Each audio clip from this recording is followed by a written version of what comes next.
आज सुनिए मुंशी प्रेमचंद की लिखी कहानी जीवन का शाप। कावसजी ने पत्र निकाला और यश कमाने लगे। शाहपुर जी ने रुई की दलाली शुरू की और धन कमाने लगे।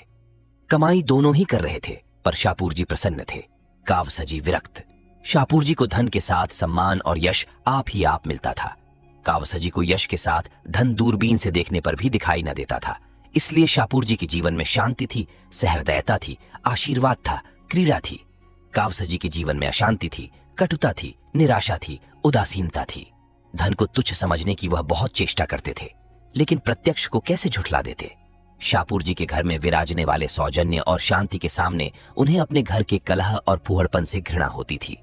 मृदुभाषिणी मिसेज शाहपुर के सामने उन्हें अपनी गुलशन बानु संकीर्णता और ईर्ष्या का अवतार सी लगती थी। शाहपुर जी घर में आते तो शीरीं बाई मृदु हास से उनका स्वागत करती। वह खुद दिन भर के थके मांदे घर आते तो गुलशन अपना दुखड़ा सुनाने बैठ जाती और उनको खूब फटकारें बताती। तुम भी अपने को आदमी कहते हो? मैं तो तुम्हें बैल समझती हूँ। बैल बड़ा मेहनती है, गरीब है, संतोषी है, माना, लेकिन उसे विवाह करने का क्या हक था?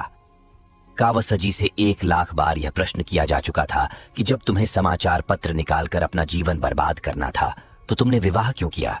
क्यों मेरी जिंदगी तबाह कर दी? जब तुम्हारे घर में रोटियां न थीं तो मुझे क्यों लाए? इस प्रश्न का जवाब देने की कावसजी में शक्ति न थी। उन्हें कुछ सूझता ही न था। वह सचमुच अपनी गलती पर पछताते थे। एक बार बहुत तंग आकर उन्होंने कहा था, अच्छा भाई, अब तो जो होना था हो चुका, लेकिन मैं तुम्हें बांधे तो नहीं हूं। तुम्हें जो पुरुष ज्यादा सुखी रख सके उसके साथ जाकर रहो। अब मैं क्या कहूं? आमदनी नहीं बढ़ती तो मैं क्या करूं? क्या चाहती हो, जान दे दूं? इस पर गुलशन ने उनके दोनों कान पकड़कर जोर से ऐंठे और गालों पर 2 तमाचे लगाए और पैनी आंखों से काटती हुई बोली, अच्छा, अब चोंच संभालो, नहीं तो अच्छा ना होगा। ऐसी बात मुंह से निकालते तुम्हें लाज नहीं आती? हयादार होते तो चुल्लू भर पानी में डूब मरते। उस दूसरे पुरुष के महल में आग लगा दूंगी, उसका मुंह झुलस दूंगी। तब से बेचारे कावसजी के पास इस प्रश्न का कोई जवाब न रहा। कहां तो यह असंतोष और विद्रोह की ज्वाला, और कहां वह मधुरता और भद्रता की देवी शीरीं जो कावसजी को देखते ही फूल की तरह खिल उठती, मीठी मीठी बातें करती, चाय, मुरब्बे और फूलों से सत्कार करती और अक्सर उन्हें अपनी कार पर घर पहुंचा देती। कावसजी ने कभी मन में भी इसे स्वीकार करने का साहस नहीं किया, मगर उनके हृदय में यह लालसा छिपी हुई थी कि गुलशन की जगह शीरीं होती तो उनका जीवन कितना गुलजार होता। कभी कभी गुलशन की कटुक्तियों से वह इतने दुखी हो जाते कि यमराज का आवाहन करते। घर उनके लिए कैद खाने से कम जानलेवा न था, और उन्हें जब अवसर मिलता सीधे शीरियों के घर जाकर अपने दिल की जलन बुझा आते। एक दिन कावसजी सवेरे गुलशन से झल्लाकर शाहपुर जी के टेरेस में पहुंचे तो देखा शीरीं बानू की आंखें लाल हैं और चेहरा भभराया हुआ है, जैसे रोकर उठी हो। कावसजी ने चिंतित होकर पूछा, आपका जी कैसा है? बुखार तो नहीं आ गया? शीरीं ने दर्द भरी आंखों से देखकर रोनी आवाज से कहा, नहीं, बुखार तो नहीं है, कम से कम देह का बुखार तो नहीं है। कावसजी इस पहेली का कुछ मतलब न समझे। शीरीं ने एक क्षण मौन रहकर फिर कहा, आपको मैं अपना मित्र समझती हूं मी? कावसजी, आपसे क्या छिपाऊं, मैं इस जीवन से तंग आ गई हूं। मैंने अब तक हृदय की आग हृदय में रखी, लेकिन ऐसा मालूम होता है कि अब उसे बाहर न निकालूं तो मेरी हड्डियां तक जल जाएंगी। इस वक्त 8 बजे हैं, लेकिन मेरे रंगीले पिया का कहीं पता नहीं। रात को खाना खाकर वह एक मित्र से मिलने का बहाना करके घर से निकले थे और अभी तक लौट कर नहीं आए। यह आज कोई नई बात नहीं है, इधर कई महीनों से यह इनकी रोज की आदत है। मैंने आज तक आपसे कभी अपना दर्द नहीं कहा, मगर उस समय भी जब मैं हंस हंसकर आपसे बातें करती थी, मेरी आत्मा रोती रहती थी। कावसजी ने निष्कपट भाव से कहा, तुमने पूछा? नहीं। कहां रह जाते हो? पूछने से क्या लोग अपने दिल की बातें बता दिया करते हैं? तुमसे तो उन्हें कोई भेद न रखना चाहिए। घर में जी न लगे तो आदमी क्या करे? मुझे यह सुनकर आश्चर्य हो रहा है। तुम जैसी देवी जिस घर हो वह स्वर्ग है। शाहपुर जी को तो अपना भाग्य सराहना चाहिए। आपका यह भाव तभी तक है जब तक आपके पास धन नहीं है। आज तुम्हें कहीं से 2-4 लाख रुपए मिल जाएं तो तुम यूं न रहोगे और तुम्हारे ये भाव बदल जाएंगे। यही धन का सबसे बड़ा अभिशाप है। ऊपरी सुख शांति के नीचे कितनी आग है, ये तो उसी वक्त खुलता है जब ज्वालामुखी फट पड़ता है। वह समझते हैं धन से घर भरकर उन्होंने मेरे लिए वह सब कुछ कर दिया जो उनका कर्तव्य था, और अब मुझे असंतुष्ट होने का कोई कारण नहीं। ये नहीं जानते कि ऐश के ये सामान उस तहखानों में गड़े हुए पदार्थों की तरह हैं जो मृतात्मा के भोग के लिए रखे जाते थे। कावसजी आज एक नई बात सुन रहे थे। उन्हें अब तक जीवन का जो अनुभव हुआ था वह यह था कि स्त्री अंतकरण से विलासिनी होती है। उस पर लाख प्राण वारो, उसके लिए मर ही क्यों न मिटो, लेकिन व्यर्थ। वह केवल खरहरा नहीं चाहती, उससे कहीं ज्यादा दाना और घास चाहती है। लेकिन एक यह देवी है जो विलास की चीजों को तुच्छ समझती है और केवल मीठे स्नेह और सहवास से ही प्रसन्न रहना चाहती है। उनके मन में गुदगुदी सी उठी। मिसेज शाहपुर ने फिर कहा, उनका यह व्यापार मेरी बर्दाश्त के बाहर हो गया है मी। कावसजी, मेरे मन में विद्रोह की ज्वाला उठ रही है और मैं धर्मशास्त्र और मर्यादा इन सभी का आश्रय लेकर भी त्राण नहीं पाती। मन को समझाती हूं क्या संसार में लाखों विधवाएं नहीं पड़ी हुई हैं, लेकिन किसी तरह चित्त नहीं शांत होता। मुझे विश्वास आता जाता है कि वह मुझे मैदान में आने के लिए चुनौती दे रहे हैं। मैंने अब तक उनकी चुनौती नहीं ली है, लेकिन अब पानी सिर के ऊपर चढ़ गया है और मैं किसी तिनके का सहारा ढूंढे बिना नहीं रह सकती। वो जो चाहते हैं वह हो जाएगा। आप उनके मित्र हैं, आपसे बन पड़े तो उनको समझाइए। मैं इस मर्यादा की बेड़ी को अब और न पहन सकूंगी। कावसजी मन में भावी सुख का एक स्वर्ग निर्माण कर रहे थे। बोले, हाँ, मैं अवश्य समझाऊंगा। यह तो मेरा धर्म है, लेकिन मुझे आशा नहीं कि मेरे समझाने का उन पर कोई असर हो। मैं तो दरिद्र हूं, मेरे समझाने का उनकी दृष्टि में मूल्य ही क्या। यों वह मेरे ऊपर बड़ी कृपा रखते हैं, बस उनकी यही आदत मुझे पसंद नहीं। तुमने इतने दिनों बर्दाश्त किया, यही आश्चर्य है। कोई दूसरी औरत तो एक दिन न सहती। थोड़ी बहुत तो यह आदत सभी पुरुषों में होती है, लेकिन ऐसे पुरुषों की स्त्रियां भी वैसी ही होती हैं। कर्म से न सही, मन से ही सही। मैंने तो सदैव इनको अपना इष्टदेव समझा, किंतु जब पुरुष इसका अर्थ ही न समझे तो क्या हो। मुझे भय है वह मन में कुछ और न सोच रहे हों। और क्या सोच सकते हैं? आप अनुमान कर सकती हैं। अच्छा, वह बात। मगर मेरा अपराध। शेर और मेमने वाली कथा आपने नहीं सुनी? मिसेज शाहपुर एकाएक चुप हो गईं। सामने से शाहपुर जी की कार आती दिखाई दी। उन्होंने कावसजी को ताकीद और विनय भरी आंखों से देखा और दूसरे द्वार के कमरे से निकलकर अंदर चली गईं। मी शाहपुर लाल आंखें किए कार से उतरे और मुस्कुराकर कावसजी से हाथ मिलाया। स्त्री की आंखें भी लाल थीं, पति की आंखें भी लाल, एक रुदन से, दूसरी रात की खुमारी से। शाहपुर जी ने हैट उतारकर खूंटी पर लटकाते हुए कहा, क्षमा कीजिएगा, मैं रात को एक मित्र के घर सो गया था। दावत थी, खाने में देर हुई तो मैंने सोचा अब कौन घर जाए। कावसजी ने व्यंग्य मुस्कान के साथ कहा, किसके यहां दावत थी? मेरे रिपोर्टर ने तो कोई खबर नहीं दी, जरा मुझे नोट करा दीजिए। उन्होंने जेब से नोटबुक निकाली। शाहपुर जी ने सतर्क होकर कहा, ऐसी कोई बड़ी दावत नहीं थी जी, 2-4 मित्रों का प्रीति भोज था। फिर भी समाचार तो जानना चाहिए। जिस प्रीति भोज में आप जैसे प्रतिष्ठित लोग शरीक हों वह साधारण बात नहीं हो सकती। क्या नाम है मेजबान साहब का? आप चौंकेंगे तो नहीं, बताइए तो। मिस गौहर। मिस गौहर। जी हां, आप चौंके क्यों? क्या आप इसे तस्लीम नहीं करते कि दिन भर पहिए आने पाई से सिर मारने के बाद मुझे कुछ मनोरंजन करने का भी अधिकार है, नहीं तो जीवन भार हो जाए। मैं इसे नहीं मानता। क्यों? इसीलिए कि मैं इस मनोरंजन को अपनी ब्याहता स्त्री के प्रति अन्याय समझता हूं। शाहपुर जी नकली हंसी हंसे। यही दकियानूसी बात। आपको मालूम होना चाहिए, आज का समय ऐसा कोई बंधन स्वीकार नहीं करता। और मेरा ख्याल है कि कम से कम इस विषय में आज का समाज एक पीढ़ी पहले के समाज से कहीं परिष्कृत है। अब देवियों का यह अधिकार स्वीकार किया जाने लगा है, यानी देवियां पुरुषों पर हुकूमत कर सकती हैं उसी तरह जैसे पुरुष देवियों पर हुकूमत कर सकते हैं। मैं इसे नहीं मानता। पुरुष स्त्री का मोहताज नहीं है, स्त्री पुरुष की मोहताज है। आपका आशय यही तो है कि स्त्री अपने भरण पोषण के लिए पुरुष पर अवलंबित है। अगर आप इन शब्दों में कहना चाहते हैं तो मुझे कोई आपत्ति नहीं, मगर अधिकार की बागडोर जैसे राजनीति में वैसे ही समाज नीति में धनबल के हाथ रही है और रहेगी। अगर दैवयोग से धनोपार्जन का काम स्त्री कर रही हो और पुरुष कोई काम न मिलने के कारण घर बैठा हो तो स्त्री को अधिकार है कि अपना मनोरंजन जिस तरह चाहे करे। मैं स्त्री को अधिकार नहीं दे सकता, यह आपका अन्याय है। बिल्कुल नहीं। स्त्री पर प्रकृति ने ऐसे बंधन लगा दिए हैं कि वह जितना भी चाहे पुरुष की भांति स्वच्छंद नहीं रह सकती और न पशुबल में पुरुष का मुकाबला ही कर सकती है।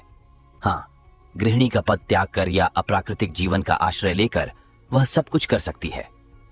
आप लोग उसे मजबूर कर रहे हैं कि अप्राकृतिक जीवन का आश्रय ले। मैं ऐसे समय की कल्पना ही नहीं कर सकता जब पुरुषों का आधिपत्य स्वीकार करने वाला औरतों का काल पड़ जाए। कानून और सभ्यता मैं नहीं जानता, पुरुषों ने स्त्रियों पर हमेशा राज किया है और करेंगे। सहसा कावसजी ने पहलू बदला। इतनी थोड़ी सी देर में ही वह अच्छे खासे कूटनीति चतुर हो गए थे। शाहपुर जी को प्रशंसा सूचक आंखों से देखकर बोले, तो हम और आप दोनों एक विचार के हैं। मैं आपकी परीक्षा ले रहा था। मैं भी स्त्री को गृहिणी, माता और स्वामिनी सब कुछ मानने को तैयार हूं, पर उसे स्वच्छंद नहीं देख सकता। अगर कोई स्त्री स्वच्छंद होना चाहती है तो उसके लिए मेरे घर में स्थान नहीं है। अभी मिसेज शाहपुर की बातें सुनकर मैं दंग रह गया। मुझे इसकी कल्पना भी न थी कि कोई नारी मन में इतने विद्रोहात्मक भावों को स्थान दे सकती है। मी शाहपुर की गर्दन की नसें तन गईं, नथने फूल गए। कुर्सी से उठकर बोले, अच्छा, तो अब शीरीन ने यह ढंग निकाला। मैं अभी उससे पूछता हूं, आपके सामने पूछता हूं, अभी फैसला कर डालूंगा। मुझे उसकी परवाह नहीं है, किसी की परवाह नहीं है। बेवफा औरत, जिसके हृदय में जरा भी संवेदना नहीं, जो मेरे जीवन में जरा सा आनंद भी नहीं सह सकती, चाहती है मैं उसके अंचल में बंध बुध घूमूं। शाहपुर से यह आशा रखती है। अभागिनी भूल जाती है कि आज मैं आंखों का इशारा कर दूं तो 101 शीरियां मेरी उपासना करने लगे। जी हां, मेरे इशारों पर नाचें। मैंने इसके लिए जो कुछ किया बहुत कम पुरुष किसी स्त्री के लिए करते हैं। मैंने उन्हें ख्याल आ गया कि वह जरूरत से ज्यादा बहके जा रहे हैं। शीरियों की प्रेममय सेवाएं याद आईं। रुक कर बोले, लेकिन मेरा ख्याल है कि वह अब भी समझ से काम ले सकती है। मैं उसका दिल नहीं दुखाना चाहता। मैं यह भी जानता हूं कि वह ज्यादा से ज्यादा जो कर सकती है वह शिकायत है। इसके आगे बढ़ने की हिमाकत वह नहीं कर सकती। औरतों को मना लेना बहुत मुश्किल नहीं है, कम से कम मुझे तो यही तजर्बा है। कावसजी ने खंडन किया, मेरा तजर्बा तो कुछ और है। हो सकता है, मगर आपके पास खाली बातें हैं, मेरे पास लक्ष्मी का आशीर्वाद है। जब मन में विद्रोह के भाव जम गए तो लक्ष्मी के टाले भी नहीं टल सकते। शाहपुर जी ने विचारपूर्ण भाव से कहा, शायद आपका विचार ठीक है। कई दिन के बाद कावसजी की शीरियों से पार्क में मुलाकात हुई। वह इसी अवसर की खोज में थे। उनका स्वर्ग तैयार हो चुका था, केवल उसमें शीरियों को प्रतिष्ठित करने की कसर थी। उस शुभ दिन की कल्पना में वह पागल से हो रहे थे। गुलशन को उन्होंने उसके मैके भेज दिया था। भेज क्या दिया था, वह रूठ कर चली गई थी। जब शीरी उनकी दरिद्रता का स्वागत कर रही है तो गुलशन की खुशामद क्यों की जाए। लपक कर शीरी से हाथ मिलाया और बोले, आप खूब मिली, मैं आ जाने वाला था। शीरीन ने गिला करते हुए कहा, आपकी राह देखते देखते आंखें थक गईं। आप भी जबानी हमदर्दी ही करना जानते हैं। आपको क्या खबर, इन कई दिनों में मेरी आंखों से कितने आंसू बहे हैं। कावसजी ने शीरियों बानू की उत्कंठापूर्ण मुद्रा देखी, जो बहुमूल्य रेशमी साड़ी की आब से और भी दमक उठी थी, और उनका हृदय अंदर से बैठता हुआ जान पड़ा। उस छात्र की सी दशा हुई जो आज अंतिम परीक्षा पास कर चुका हो और जीवन का प्रश्न उसके सामने अपने भयंकर रूप में खड़ा हो। काश वह कुछ दिन और परीक्षाओं की भूल भुलैया में जीवन के स्वप्नों का आनंद ले सकता। उस स्वप्न के सामने यह सत्य कितना डरावना था। अभी तक कावसजी ने मधुमक्खी का शहद ही चखा था। इस समय वह उनके मुख पर मंडरा रही थी और वह डर रहे थे कि कहीं डंक न मारे। दबी हुई आवाज से बोले, मुझे यह सुनकर बड़ा दुख हुआ। मैंने तो शाहपुर को बहुत समझाया था। शीरी ने उनका हाथ पकड़कर एक बेंच पर बिठा दिया और बोली, उन पर अब समझाने बुझाने का कोई असर न होगा, और मुझे ही क्या गरज पड़ी है कि मैं उनके पांव सहलाती रहूं। आज मैंने निश्चय कर लिया है, अब उस घर में लौट कर न जाऊंगी। अगर उन्हें अदालत में जलील होने का शौक है तो मुझ पर दावा करें, मैं तैयार हूं। मैं जिसके साथ नहीं रहना चाहती उसके साथ रहने के लिए ईश्वर भी मुझे मजबूर नहीं कर सकता। अदालत क्या कर सकती है। अगर तुम मुझे आश्रय दे सकते हो तो मैं तुम्हारी बनकर रहूंगी, तब तक तुम मेरे पास रहोगे। अगर तुम में इतना आत्मबल नहीं है तो मेरे लिए दूसरे द्वार खुल जाएंगे। अब साफ साफ बतलाओ, क्या वह सारी सहानुभूति जबानी थी? कावसजी ने कलेजा मजबूत करके कहा, नहीं नहीं शीरी, खुदा जानता है मुझे तुमसे कितना प्रेम है। तुम्हारे लिए मेरे हृदय में स्थान है। मगर गुलशन को क्या करोगे? उसे तलाक दे दूंगा। हाँ, यही मैं भी चाहती हूं। तो मैं तुम्हारे साथ चलूंगी अभी, इसी दम। शाहपुर से अब मेरा कोई संबंध नहीं है। कावसजी को अपने दिल में कंपन का अनुभव हुआ। बोले, लेकिन अभी तो वहां कोई तैयारी नहीं है। मेरे लिए किसी तैयारी की जरूरत नहीं, तुम सब कुछ हो। टैक्सी ले लो, मैं इसी वक्त चलूंगी। कावसजी टैक्सी की खोज में पार्क से निकले। वह एकांत में विचार करने के लिए थोड़ा सा समय चाहते थे। इस बहाने से उन्हें समय मिल गया। उन पर अब जवानी का वह नशा न था जो विवेक की आंखों पर छाकर बहुधा हमें गड्ढे में गिरा देता है। अगर कुछ नशा था तो अब तक हिरण हो चुका था। वह किस फंदे में गला डाल रहे हैं वह खूब समझते थे। शाहपुर जी उन्हें मिट्टी में मिला देने के लिए पूरा जोर लगाएंगे, यह भी उन्हें मालूम था। गुलशन उन्हें सारी दुनिया में बदनाम कर देगी, यह भी वह जानते थे। ये सब विपत्तियां झेलने को वह तैयार थे। शाहपुर की जबान बंद करने के लिए उनके पास काफी दलीलें थीं। गुलशन को भी स्त्री समाज में अपमानित करने का उनके पास काफी मसाला था। डर था तो यह कि शीरीं का यह प्रेम टिक सकेगा या नहीं। अभी तक शीरीं ने केवल उनके सौजन्य का परिचय पाया है, केवल उनकी न्याय, सत्य और उदारता से भरी बातें सुनी हैं। इस क्षेत्र में शाहपुर जी से उन्होंने बाजी मारी है, लेकिन उनके सौजन्य और उनकी प्रतिमा का जादू उनके बेसरो सामान घर में कुछ दिन रहेगा, इसमें उन्हें संदेह था। हलवे की जगह चुपड़ी रोटियां भी मिले तो आदमी सब्र कर सकता है, रूखी भी मिल जाए तो वह संतोष कर लेगा, लेकिन सूखी घास सामने देखकर तो ऋषि मुनि भी जामे से बाहर हो जाएंगे। शीरीं उनसे प्रेम करती है, लेकिन प्रेम के त्याग की भी तो सीमा है। 2-4 दिन भावुकता के उन्माद में यह सब्र कर ले, लेकिन भावुकता कोई टिकाऊ चीज तो नहीं है। वास्तविकता के आघातों के सामने यह भावुकता कै दिन टिकेगी। उस परिस्थिति की कल्पना करके कावसजी कांप उठे। अब तक वह रनिवास में रही है, अब उसे एक खपरेल का कॉटेज मिलेगा जिसकी फर्श पर कालीन की जगह टाट भी नहीं। कहां वर्दीपोश नौकरों की पलटन, कहां एक बुढ़िया मामा की संदिग्ध सेवाएं जो बात बात पर भुनभुनाती है, धमकाती है, कोसती है। उनका आधा वेतन तो संगीत सिखाने वाला मास्टर ही खा जाएगा, और शाहपुर जी ने कहीं ज्यादा कमीनापन से काम लिया तो उनको बदमाशों से पिटवा भी सकते हैं। पिटने से वह नहीं डरते, ये तो उनकी फतह होगी, लेकिन शीरियों की भोग लालसा पर कैसे विजय पाएं? बुढ़िया मामा जब मुंह लटकाए आकर उसके सामने रोटियां और सालन परोस देगी, तब शीरियों के मुख पर कैसी विदग्ध विरक्ति छा जाएगी। कहीं वह खड़ी होकर उनको और अपनी किस्मत को कोसने न लगे। नहीं, अभाव की पूर्ति सौजन्य से नहीं हो सकती। शीरियों का वह रूप कितना विकराल होगा। सहसा एक कार सामने से आती दिखाई दी। कावस जी ने देखा शाहपुर जी बैठे हुए थे। उन्होंने हाथ उठाकर कार को रुकवा लिया और पीछे दौड़ते हुए जाकर शाहपुर जी से बोले, आप कहां जा रहे हैं? यूं ही जरा घूमने निकला था। शीरीं बानू पार्क में है, उन्हें भी लेते जाइए। वह तो मुझसे लड़कर आई हैं कि अब इस घर में कभी कदम न रखूंगी। और आप सैर करने जा रहे हैं, तो क्या आप चाहते हैं बैठकर रोऊं? वह बहुत रो रही हैं। सच? हाँ, बहुत रो रही हैं। तो शायद उसकी बुद्धि जाग रही है। तुम इस समय उन्हें मना लो तो वह हर्ष से तुम्हारे साथ चली जाए। मैं परीक्षा करना चाहता हूं कि वह बिना मनाए मानती है या नहीं। मैं बड़े असमंजस में पड़ा हुआ हूं। मुझ पर दया करो, तुम्हारे पैरों पड़ता हूं।